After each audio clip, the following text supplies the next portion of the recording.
वर्णानामर्थगङ्गानां रसानां छन्दसामपि मङ्गलानां च कर्तारो वन्दे वाणी विनायको नारायणं नमस्कृत्य नरं चैव नरोत्तमं देवीं सरस्वतीं व्यासं ततो जयमुदीरयेत्।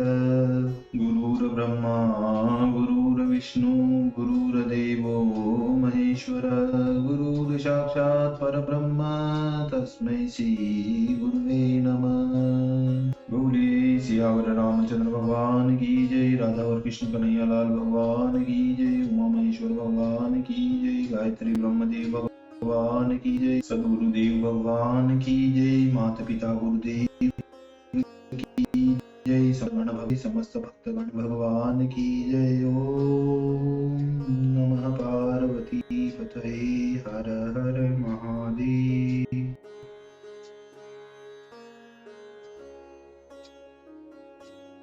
तो मित्रों और आप सभी श्रीमद् भागवत कथा के श्रेष्ठ रसिक जनों, श्रोतागणों,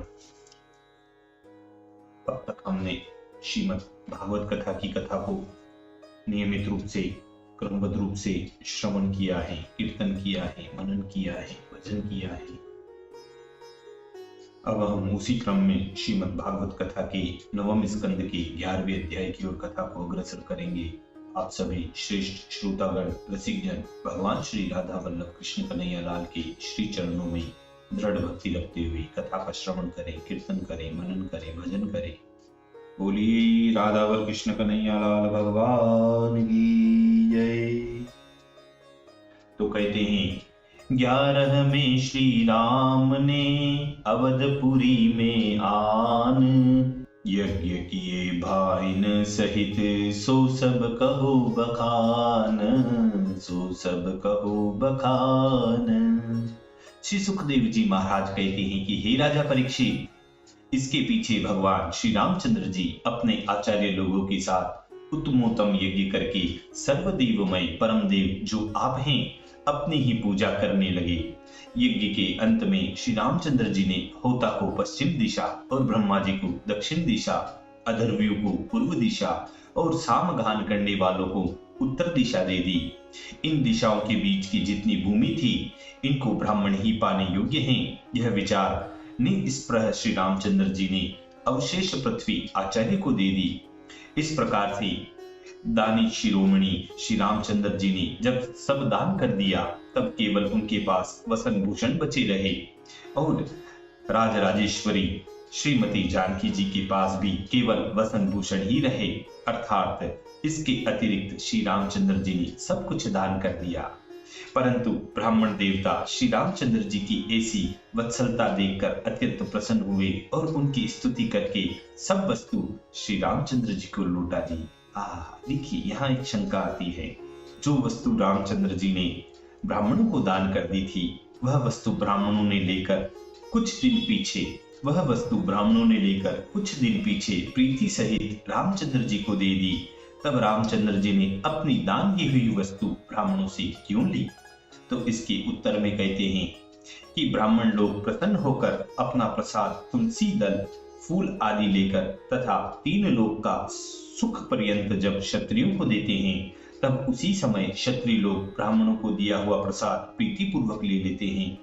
जब कोई राजा नहीं ले तो शीघ्र ही ब्राह्मण लोग उस राजा को शाप देते हैं। ऐसा रामचंद्र जी ने मन में विचार करके अपनी दी हुई वस्तु प्रसाद समझकर ग्रहण कर ली, कुछ लोभ से नहीं ली। इस प्रकार इस शंका का निवारण होता है। अब पुनः कथा की ओर चलते हैं तो कहते हैं कि हे भगवान, हे भुवनेश्वर, आपने हमको क्या नहीं दिया है, अर्थात आपने हमको सब कुछ दे दिया, क्योंकि आपने हम लोगों के हृदय में प्रवेश करके अपनी प्रभा विस्तार कर हमारे अंधकार को दूर किया है। हे प्रभु, आप ब्रह्मदेव अकुंठ बुद्धिमान हैं, सो हम आपको नमस्कार करते हैं। हे भगवान, आप उत्तम श्लोकों में आगे गिने जाने योग्य हैं। मुनि लोग भी अपने अपने चित्त आपकी दोनों चरण कमल की सदा चिंता करते हैं। बहुत दिन गए पीछे किसी समय रामचंद्र जी गूढ़ वेश धारण कर यह जानने के लिए कि हमारे राज्य में लोग हमारी निंदा करते हैं व हमारी स्तुति करते हैं, रात्रि काल में गुप्त भाव से घूमने लगते हैं। एक दिन अकेले घूम रहे थे कि एक पुरुष अपनी स्त्री से कुछ कटु वचन कहता है कि जिसको वीर्यवान श्री रामचंद्र जी ने सुन लिया। वह पुरुष अपनी स्त्री से कह रहा था कि तू पराये घर जाया करती है, तू अति दुष्टा अस्ती है, मैं अब तुझे खाने पहनने को नहीं दूंगा। श्री रामचंद्र जी का ही स्त्रियों पर अनुराग है कि पराये घर में बहुत दिनों तक रही सीता को फिर अपने घर में लाकर पालन करते हैं। मैं रामचंद्र नहीं हूं, तू यहाँ से चली जा, अब तेरा मुख में नहीं देखूंगा। अज्ञानी दुराराध्य बहुमुख लोक के मुंह से यह वचन सुनते ही रामचंद्र जी को अत्यंत भय हुआ और उन्होंने अपने स्थान पर आकर अपनी प्रियतमा जनक नंदिनी जानकी जी को त्याग दिया। गर्भावस्था में पति से त्यागी हुई भीत जानकी जी महर्षि वाल्मीकि जी के आश्रम में आए। कुछ दिनों में जानकी जी के समय पूर्ण होने पर 2 पुत्र उत्पन्न हुए। यह दोनों कुश लव नाम से विख्यात हुए। महर्षि वाल्मीकि जी ने उन दोनों पुत्रों का जात कर्म आदि संस्कार किया। हे परीक्षित, इधर अयोध्यापुरी में वीर्यवान लक्ष्मण जी के 2 पुत्र उत्पन्न हुए। उनका नाम अंगद और चित्रकेतु हुआ। महात्मा भरत जी के भी तक्ष और पुष्कल नामक 2 पुत्र हुए और शत्रुघ्न जी के पुत्र का नाम सुबाहु और शुद्धसेन हुआ। उसी समय भरत जी दिग्विजय करने के लिए गए, करोड़ों गंधर्वों का संहार किया और उनका सब धन लाकर राजा को दे दिया। शत्रुघ्न जी ने मधु के पुत्र लवणासुर का प्राण संहार करके मधुवन में मथुरापुरी बसाई। जनक नंदिनी जानकी जी का जब रामचंद्र जी ने त्याग कर दिया, तब कुछ दिन पीछे अपने पुत्र महर्षि वाल्मीकि जी को सौंप अपने पति श्री रामचंद्र जी का ध्यान करती हुई वे पृथ्वी के विवर में समा गए। यह बात श्री रामचंद्र जी ने भी सुनी। यद्यपि इन महाराज स्वयं ईश्वर ने अपनी बुद्धि के बल से शोक निवारण किया, तो भी प्राण प्यारी के गुणगण बारंबार याद आने लगे कि जिनके याद आने को यह किसी प्रकार न रोक सके। हे राजा परीक्षित, स्त्री पुरुषों का अनुराग सब काल में इसी प्रकार भय को देने वाला है। जबकि यह अनुराग अवतारों को भी भयदायी हुआ, तब गृहस्थी में चित लगाए ग्राम्य पुरुषों की तो बात ही क्या है। उपरांत श्री रामचंद्र जी अखंडित ब्रह्मचर्य धारण करके 13,000 वर्ष तक अग्निहोत्र करते रहे। इसके पीछे दंडक वन के कांटों से जिनके चरण कमल बिंद गए थे, उन्हीं चरणों को स्मरणकारी भक्त जनों के हृदय में स्थापित करके अपने धाम को चले गए। हे राजन, भगवान श्री रामचंद्र जी का समुद्र में पुल बांधना और अस्त्र समूह में राक्षस आदि का वध कार्य यद्यपि कवि लोगों ने आश्चर्यमय वर्णन किया है, तो भी इन कार्यों से उनका यश कुछ भी नहीं हो सकता, क्योंकि उनका यश बहुत है। बेली को मारने के समय बंदर बेचारे क्या उनकी सहायता कर सकते हैं। इसलिए जिस प्रकार सुग्रीव आदि के निकट इन रामचंद्र जी का आशय लेना केवल लीला मात्र है, वैसा ही राक्षसों का वधादि कार्य भी लीला मात्र ही है। हे राजन, आप ऐसा न समझ लेना कि हमारे यह वचन अयुक्त हैं। देवता लोगों की प्रार्थना से लीला करने के लिए ही भगवान ने यह अवतार धारण किया था।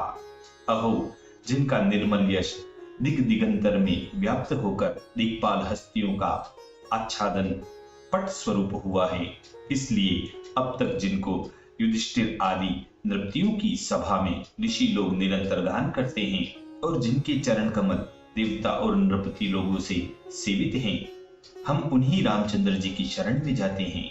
अयोध्या निवासियों ने जिन पुण्यात्मा श्री रामचंद्र जी को स्पर्श किया था, वह दर्शन किया, अथवा जिन्होंने उनको बिठाया था कि माँ जो लोग उनके अनुमत हुए थे, वे सब पुण्यात्मा लोग उस स्थान में जाएंगे जहाँ की योगी लोग जाया करते हैं। हे परीक्षित, जो पुरुष श्रवणों के द्वारा श्री रामचंद्र जी के इस आख्यान को धारण करेंगे, वह उपशम निष्ठ होकर निसंदेह कर्म बंधन से छूट जाएंगे। इसके उपरांत राजा परीक्षित श्री सुखदेव जी से कहने लगे कि हे ब्राह्मण, हे सुखदेव जी, भगवान श्री रामचंद्र जी स्वयं किस प्रकार वर्तमान थे।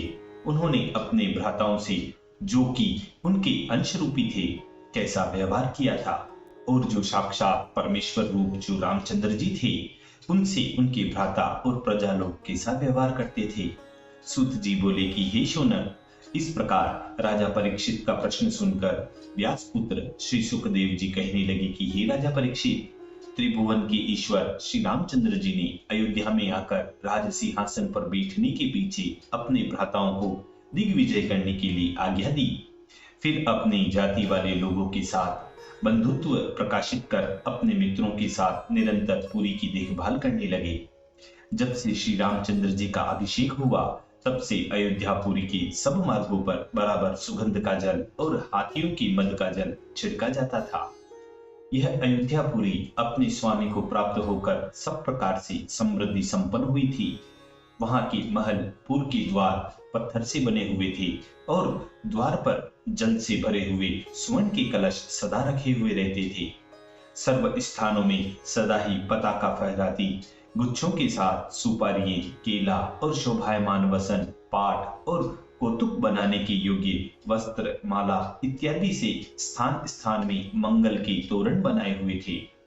और जहां जहां पर श्री रामचंद्र जी गमन करते थे, उसी उसी स्थान में पूर्ववासी लोग भेंट साथ लेकर आते थे और यह कहकर आशीर्वाद देते थे कि हे देव, आपने प्रथम 12 रूप धारण करके इस पृथ्वी का उद्धार किया था, अब इसका आप प्रतिपालन कीजिए। राज्य की प्रजा बहुत समय के पीछे अपने राजा के आने का समाचार पाकर उनके दर्शन करने की वासना से स्त्री पुरुष सभी अपने अपने घर छोड़कर महलों की छत पर चढ़े हुए थे और अपरितृप्त लोचन से राजीव लोचन श्री रामचंद्र जी का अवलोकन करके उनके ऊपर फूलों की वर्षा कर रहे थे।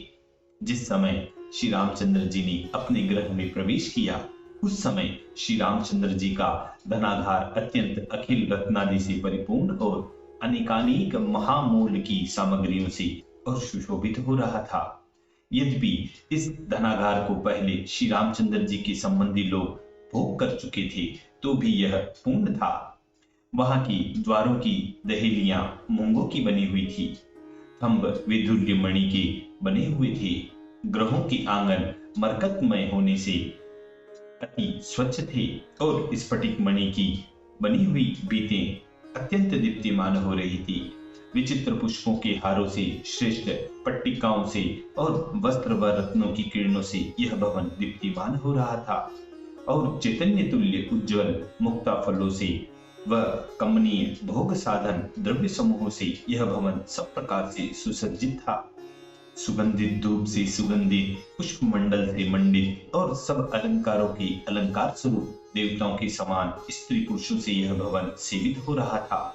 भगवान श्री रामचंद्र जी यद्यपि आत्माराम मुनि लोगों के अग्रगण्य थे, तो भी उस भवन में अपनी प्राण प्यारी श्री जानकी जी के साथ विहार करते थे।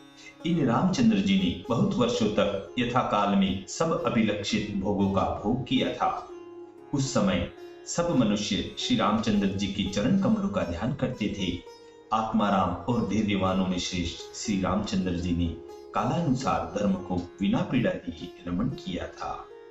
इसीलिए कहा गया है, पुनि लव कुश को दीने उराजू, गए लोक साकेत समाजू। राम सिया राम जय जय राम, राम सिया राम जय जय राम। इसी मधुर संवाद के साथ श्रीमद् भागवत कथा की 9वें स्कंद की नाम एकादशो अध्याय 11वें अध्याय की पूर्णता व समाप्ति होती है। बोलिए श्री कृष्ण कन्हैया लाल भगवान की जय। सियावर